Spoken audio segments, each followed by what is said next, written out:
Hello everybody and welcome to History Bite number 60, dated October 2nd, 2020. I'm Walter, your mobile historian and blue-collar scholar. This History Bite is entitled, The Two Primary Types of U.S. Supreme Court Decisions.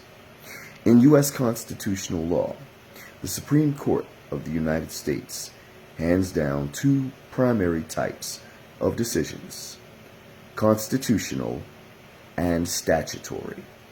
I'll discuss each in detail. Constitutional decisions happen whenever the U.S. Supreme Court invokes the U.S. Constitution as the basis of justification for its decisions. Okay? When that happens, the court interprets the Constitution and applies it to the case at hand. All right? And for all intents and purposes, constitutional decisions are solid as a rock and can only legally be tampered with or undermined in the following ways. First, the court can undermine said decision by way of subsequent decisions without expressly overruling it.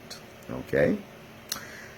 Certain cases that have met this fate are Roe versus Wade and Miranda versus Arizona. Okay? The next way is when the court overrules the decision outright. The Supreme Court can always overrule its own decisions, though it prefers not to do so. Okay? When it comes to constitutional decisions, it only prefers to overrule them entirely and outright when its constitutional underpinnings have eroded. All right? So that's the second way. And the third way is by way of a U.S. constitutional amendment. That is the least likely to occur, but it has happened in American history several times. As a matter of fact, U.S. Constitutional Amendments 11, 13, 14, and 16 were all adopted, in part at least, to overrule unpopular U.S. Supreme Court decisions. All right? So that covers constitutional decisions. The next type of decision is a statutory decision. Statutory decisions occur when the U.S. Supreme Court interprets a U.S. federal statute, an act of Congress, okay, not the Constitution, but a federal law, almost certainly a federal statute enacted by the Congress, okay, a U.S. federal statute of sorts, okay, and applies it to the case at hand. All right. Federal statutes or acts of Congress certainly are easily changeable by the body that adopted them, and thus statutory decisions are by no means as secure as constitutional decisions. As the Supreme Court is the final authority on the meaning of the U.S. Constitution, like I said, constitutional decisions are pretty much set in stone unless the court itself undermines them or overrules them. When it comes to statutory decisions, however, they too may be overruled as well as undermined by the court itself. They can be overruled by a constitutional amendment, but that is wholeheartedly unnecessary and is pretty much analogous to killing a fly with a sledgehammer, doing way too much, okay? Unnecessary. But the way that statutory decisions are primarily overruled is by the Congress. As Congress enacts federal statutes, if the Congress feels that the Supreme Court has misinterpreted a federal law, Congress can easily and at any time amend the language of the statute to such an effect that it virtually overrules the court's decision. Okay?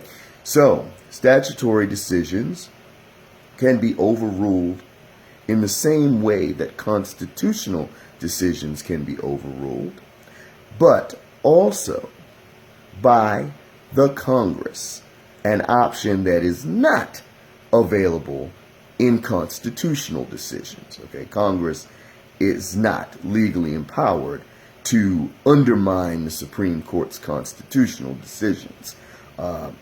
When they tried to do that with Miranda versus Arizona, with a federal law passed in 1968, attempting to undermine the dynamics of that decision, Congress soon found itself embarrassed when the Supreme Court ruled in Dickerson versus U.S. in 2000, essentially that Congress was not constitutionally permitted to undermine the court's decisions that have directly invoked the language of the Constitution, as the court itself has the final say on the meaning of the Constitution, and thus Congress wasn't allowed to attempt to subvert that through mere legislation. All right? So that was that. And, Congress knew that, before they even enacted that law in 1968. But as always, they figured they'd try it out.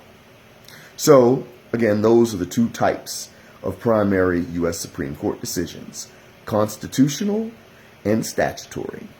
Constitutional and statutory decisions may be undermined by the Supreme Court itself through subsequent decisions, may be outright overruled by the Supreme Court itself, may be overruled by a constitutional amendment, though that is highly unlikely to occur in either case and is totally unnecessary when it comes to statutory decisions. And last but not least, Congress can overrule a statutory decision, unlike a constitutional decision, by merely changing the language of the statute in question if it feels the court has misinterpreted the statute's language in any way. All right? It can change the statute's language, having the effect of entirely overruling the court's decision. All right? So, that about sums that up. Pretty simple one, straightforward, I think. If you have any questions, controversies, do leave them in the comments below, and I'll be happy to answer them. Thank you for listening to this History Bite. Take care. Stay safe out there, and I'll talk to you at the next one. Peace.